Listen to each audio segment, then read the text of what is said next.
जंगल सिर्फ शिकार का मैदान नहीं, किस्मत का इम्तिहान भी होता। सरदार, लगता है आज साढ़े नसीब च लड़ाई भी है। जे दुश्मन सामने आया थे मेरी कल्हाड़ी तैयार है, मैं आगे जाके राह वेख के आंदा। अतल देखो वो किसी ਨੂੰ कैदी बना के ले जा रहे ने। जुल्म वेख के चुप रहना भी जुल्म होता है। साडी मदद करो, साडी जान खतरे विच है। डरो ना, हुन तुसी महफूज हो। हुन गल तलवार नाल होवेगी, अल्लाह दे नाम ते। कल्हाड़ी दा वार याद रखेंगे, हमला करो।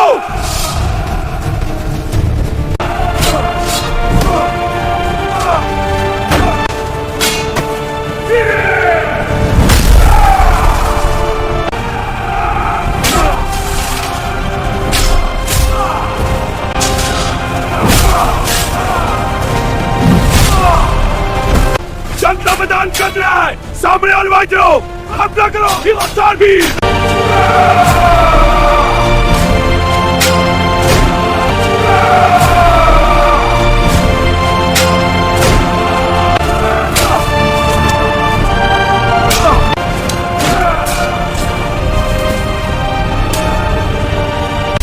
दुश्मनों मार दो, शिकस्त पर हम जा लगाए, अब हार गए।